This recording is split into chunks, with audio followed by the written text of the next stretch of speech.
ಜೈ Shriram. So ಇವತ್ತು ನಾವಿರುವಂಥದ್ದು ಶ್ರೀ ಕ್ಷೇತ್ರ ಹನುಮಗಿರಿಯಲ್ಲಿ. ಇದು ಪಂಚಮುಖಿ ಆಂಜನೇಯ ದೇವಸ್ಥಾನ. ತುಂಬ ದಿನಗಳಾಗಿತ್ತು ಹೀಗೆ ಫ್ರೆಂಡ್ಸು ದೇವಸ್ಥಾನಕ್ಕೆ ಬಂದು. ಸೊ ಹಾಗಾಗಿ ಪುತ್ತೂರು ಸೈಡ್ ಹೋಗ್ತಿರುವಾಗ ಒಂದು ದೇವಸ್ಥಾನಕ್ಕೆ ಒಂದು ವಿಸಿಟ್ ಕೊಟ್ಟು ಹೋಗುವ ಅಂತ ಬಂದ್ವಿ. ಸೊ ನಾನಂತೂ ದೇವಸ್ಥಾನಕ್ಕೆ ಬಂದು 10 ವರ್ಷಗಳಾಗಿದೆ ಈ ದೇವಸ್ಥಾನಕ್ಕೆ ಬಂದು. ಸೊ ಫ್ರೆಂಡ್ಸು ನೀವು? ಆಯಿತು 5-6 ವರ್ಷ ಆಗಿದೆ. 5 ವರ್ಷ ಬಾಯ್ಸ್ ಬಂದಿದ್ದೇವೆ.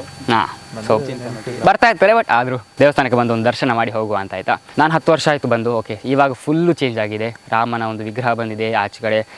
ಅಮರಗಿರಿ ಮತ್ತು ಗೋಶಾಲೆ ಎಲ್ಲ ಕೂಡ ಫುಲ್ ಬದಲಾಗಿದೆ. ಓಕೆ, ಸೊ ಒಂದು ವೀಕ್ಷಣೆ ಮಾಡುವ ಅಂದರೆ ಈಗ ಡಾಕ್ಟರ್ ಬ್ರೋ ಎಲ್ಲ ಬೇರೆ ಬೇರೆ ದೇಶಕ್ಕೆಲ್ಲ ಹೋಗಿ ಬೇರೆ ರಾಜ್ಯಕ್ಕೆಲ್ಲ ಹೋಗಿ ವಿಡಿಯೋ ಮಾಡ್ತಾರೆ.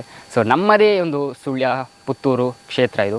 ಜಾಸ್ತಿ ದೂರ ಹೋಗಬೇಕು ಅಂತಲೇ ಇಲ್ಲ, ಯಾರು ಬೇಕಾದರೂ ಬಂದು ಇಲ್ಲಿ ಏನೋ ವಿಸಿಟ್ ಮಾಡ್ಬೋದು. ದೂರ ಹೋಗ್ಲಿಕ್ಕೆ ಈಗ ನಮ್ಮ ರಾಮ ಮಂದಿರಕ್ಕೆಲ್ಲ ಹೋಗ್ಲಿಕ್ಕೆ ಆಗಲಿಲ್ಲ ಅಂತ ಹೇಳಿದ್ರೆ ಏನೂ ಇಲ್ಲ, ಇಲ್ಲಿಗೆ ಬಂದು ವಿಸಿಟ್ ಮಾಡಿ. ಸೊ ಒಂದು ವೀಕ್ಷಣೆಯನ್ನು ಮಾಡ್ಕೊಂಡು ಮಾಡೋಣ. ಓಕೆ, ಚಲೋ.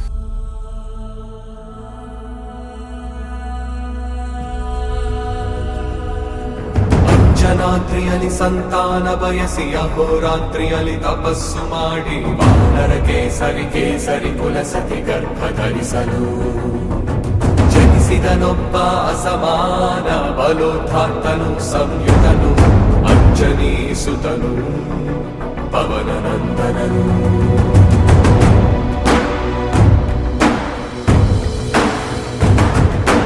ಅರುಣ ಕಿರಣಗಳ ಉದಯೋನ್ಮಾದವ ಹುಟ್ಟು ಚಪ್ಪರಿಸೋ ಹಣ್ಣೆಂದು ಕೊಟ್ಟು ಸೂರ್ಯ ಮಂಡಲಕ್ಕೆ ನುಗ್ಗಿ ಬಾಯ್ತೆರೆದ ಹಂಬಲಿಸಿ ತನ್ನ ದೇಹ ಹಿಗ್ಗಿ ಸೂರ್ಯ ಮರೆಯಾಗಿ ಜಗವು ಕಾಗತ್ತಲಾಗಿ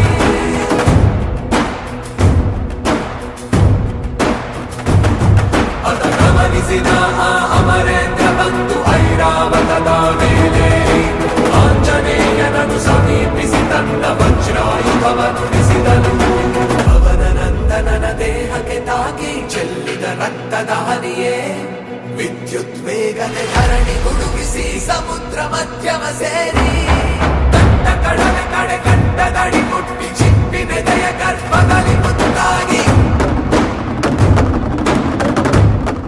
ಸೊ ಇವಾಗ ಪಂಚಮುಖಿ ಆಂಜನೇಯ ದೇವರ ದರ್ಶನ ಮಾಡಿ ಬಂದ್ವಿ. ಸೊ ಇವಾಗ ನಾವು ರಾಮನ ದರ್ಶನ ಮಾಡಲಿಕ್ಕೆ ಹೋಗ್ತಾ ಇದ್ದೀವಿ. ಹೋಗುವಾಗ ನೋಡಬಹುದು ಇಲ್ಲಿ ಫುಲ್ ರಾಮಾಯಣದ ಒಂದು ಚಿತ್ರಣವನ್ನು ತೋರಿಸಿದ್ದಾರೆ. ಓಕೆ, ಸೊ ಎಲ್ಲ ಕಡೆ ಕಲ್ಲಲ್ಲಿ ಕೆತ್ತನೆ ಮಾಡಿದ್ದು ಆ್ಯಂಡ್ ಅದರ ಕೆಳಗಡೆ ಅದರ ಶ್ಲೋಕ ಅಥವಾ ರಾಮಾಯಣದು ಬರೆದಿದ್ದಾರೆ, ಯಾವ ಟೈಮಲ್ಲಿ ಏನಾಯಿತು ಅದು ಇದು ಅಂತ. ಓಕೆ, ಫುಲ್ ರಾಮಾಯಣವನ್ನು ಫುಲ್ಲು ಎಲ್ಲ ಹೋಗೋ ರೋಡಲ್ಲೆಲ್ಲ ಫುಲ್ ಬರೆದು ಹಾಕಿದ್ದಾರೆ. ಸೊ ಇಲ್ಲಿ ನೋಡಬಹುದು ರಾಮನ ಕೈಯಲ್ಲಿರುವ ಉಂಗುರವನ್ನು ಹನುಮಂತನಿಗೆ ಕೊಟ್ಟು ಹನುಮಂತ ಹೇಗೆ ಸೀತೆ ಹತ್ರ ಹೋಗಿ ಆ ಉಂಗುರವನ್ನು ಕೊಟ್ಟು ಪರಿಚಯ ಮಾಡಿಕೊಳ್ಳುವಂತಹ ಒಂದು ಚಿತ್ರಣವನ್ನು.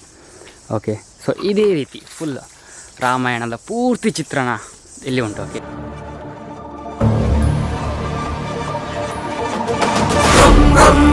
ರಕ್ತವರ್ಣಂ ದಿನಕರ ವದನಂ ತೀಕ್ಷ್ಣದಂಶ್ರಾಕರಾಳಂ ರಂ ರಂ ರಂ ರಮ್ಯ ತೇಜಂ ಗಿರಿಚಲನಕರಂ ಕೀರ್ತಿ ಪಂಚಾಧಿಪತ್ರಂ ರಂ ರಂ ರಂ ರಾಜಯೋಗಂ ಸಕಲ ಶುಭ ನಿಧಿಂ ಸಪ್ತ ವೇದಾಳ ವೇದ್ಯಂ ರಂ ರಂ ರಂ ರಾಕ್ಷಸಾಂತಂ.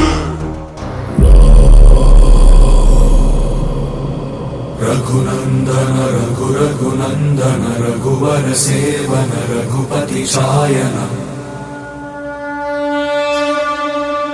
ಶತಯೋಜನ ಶತಶತಯೋಜನ ಶರಧಿ ನಿಯೋಜನ ಶರ ಪರಿಲಂಘನ.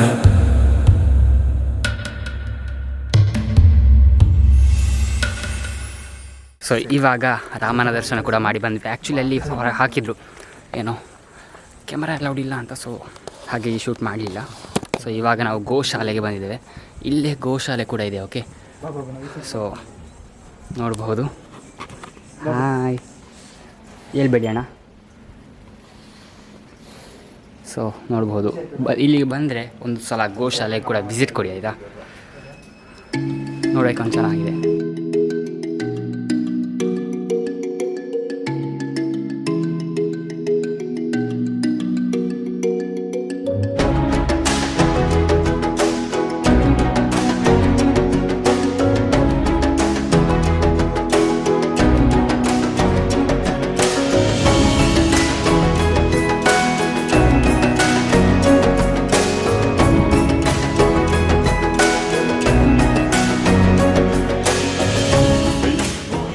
ಇಲ್ಲಿಗೆ ಬಂದಾಗ ಒಂದು ವಿಷಯ ಗೊತ್ತಾಯಿತು. ಇಲ್ಲಿಯ ಗೋಶಾಲೆಯಲ್ಲಿ ಸೊ ಎಲ್ಲ ದನಗಳಿದೆ, ಬಟ್ ಅದರಲ್ಲಿ ಒಂದು ದನಕ್ಕೆ ಆಪ್ರೇಷನ್ ಆಗಿತ್ತು ಆಯಿತಾ. ಲಿಟ್ರಲ್ ನೋಡ್ಬೋದು ಇಲ್ಲಿ, ಅಲ್ಲಿ ಆಪ್ರೇಷನ್ ಆಗಿದೆ, ನಿನ್ನೆ ತಾನೇ ಆಪ್ರೇಷನ್ ಆದಂತೆ. ಅದರ ಹೊಟ್ಟೆಯಲ್ಲಿ ಸಿಕ್ಕಿದ ಪ್ಲ್ಯಾಸ್ಟಿಕ್ ಅಂತ ತೋರಿಸ್ತೇನೆ ಆಯಿತಾ. ಲಿಟ್ರಲಿ ಎಷ್ಟಿದೆ ನಿಮಗೆ ಇಮ್ಯಾಜಿನೇಷನ್ ಮಾಡಲಿಕ್ಕೆ ಆಗಲಿಕ್ಕಿಲ್ಲ. ಲಿಟ್ರಲಿ ಇಷ್ಟು ಪ್ಲ್ಯಾಸ್ಟಿಕ್ಕು ದನದ ಹೊಟ್ಟೆ ಸೇರ್ತಾ ಇದೆ ಅಂತ ಹೇಳಿದರೆ, ಸೊ ನೋಡ್ಬೋದು ಇಷ್ಟು ಪ್ಲ್ಯಾಸ್ಟಿಕ್, ಇದು ಫುಲ್ ಪ್ಲ್ಯಾಸ್ಟಿಕ್. ನಿಮ್ಮ ಕ್ಯಾಮರಾ ಕಣ್ಣಿಗೆ ಎಷ್ಟು ಕಾಣ್ತಾ ಉಂಟು ನಂಗೆ ಗೊತ್ತಿಲ್ಲ. ಇದು ನಿನ್ನೆ ಆಪರೇಷನ್ ಮಾಡಿದ್ವಿ. ನಿನ್ನೆ ಆಪ್ರೇಷನ್ ಮಾಡಿ ತೆಗೆದಂಥ ಪ್ಲ್ಯಾಸ್ಟಿಕ್ಕು ಇದೆ ಎಲ್ಲ. ಇದೆಲ್ಲ ದನದ ಹೊಟ್ಟೆಗೆ ಸೇರ್ತಾ ಉಂಟು. ಓಕೆ, ಲಿಟ್ರಲಿ ಇಮ್ಯಾಜಿನೇಷನ್ ಮಾಡಿ. ಇಲ್ಲೇ ಹೀಗಾಗ್ತಾ ಉಂಟು. ಇನ್ನು ಪೇಟೆಲೆಲ್ಲ ಇಷ್ಟೆಲ್ಲ ಕಸ ಕಡ್ಡಿ ಪ್ಲ್ಯಾಸ್ಟಿಕ್, ಫುಲ್ ಪ್ಲ್ಯಾಸ್ಟಿಕ್ ಅಲ್ವಾ, ಫುಲ್ ಪ್ಲ್ಯಾಸ್ಟಿಕ್ಗೆ ಮತ್ತು ಬೇರೆ ಥರ ಪ್ಲ್ಯಾಸ್ಟಿಕ್. ಹೌದು, ಕ್ಯಾಪ್ ಮತ್ತು ಕ್ಲಿಪ್ಪು ಅದು ಇದು ಎಲ್ಲ ಸಿಕ್ಕಿದೆ. ಕಾಯಿನು ಅದು ಇದು ರೋಡ್ ಸೈಡಲ್ಲೆಲ್ಲ ಹೋಗುವಾಗ ಅದೆಲ್ಲ ತಿಂದು ಪ್ಲ್ಯಾಸ್ಟಿಕಲ್ಲಿ ಈ ಒಟ್ಟರಸಿ ಬಿಸಾಕ್ತಾರಲ್ಲ ಪ್ಲ್ಯಾಸ್ಟಿಕನ್ನೆಲ್ಲ, ಅದನ್ನೆಲ್ಲ ತಿಂದು ಹೊಟ್ಟೆ ಸೇರ್ತಾ ಇದೆ. ದನ ಕೂಡ ಆರೋಗ್ಯ ಹಾಳಾಗ್ತಾ ಉಂಟು. ಓಕೆ, ಇಷ್ಟೇ. ಸೊ ನೋಡಿ, ಕಸ ಎಲ್ಲ ಬಿಸಾಕೋಗಿ ಎಷ್ಟು ಉಪದ್ರ ಆಗ್ತದೆ. ಸೊ ಹನುಮಗಿರಿಯಲ್ಲಿ ಎಲ್ಲ ವಿಸಿಟೆಲ್ಲ ಆಗಿ ಈಚೆ ಅಮರಗಿರಿ ಅಂತ ಉಂಟು. ಓಕೆ, ಸೊ ನೋಡ್ಬೋದು ಇದನ್ನು.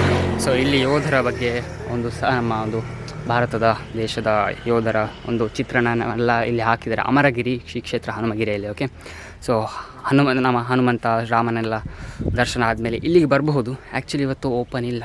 ನಾರ್ಮಲಾಗಿ 10 AM ಸಂಜೆ ತನಕ ಏನೋ ಓಪನ್ ಇರ್ತದೆ. ಇವಾಗ ನಾವು ಬಂದಿರೋ ಓಪನ್ ಇಲ್ಲ ಅಂತಾರೆ. ಇನ್ನೂ ಚೆನ್ನಾಗಿ ತೋರಿಸ್ಬೋಯಿತ್ತು. ಓಕೆ, ಸೊ ಒಳಗೆ ಹೋಗ್ಲಿಕ್ಕೆ ಆಗ್ತಾಯಿಲ್ಲ, ಇನ್ನೂ ಹೋಗುವ ಅಂತ ಅಷ್ಟೇ.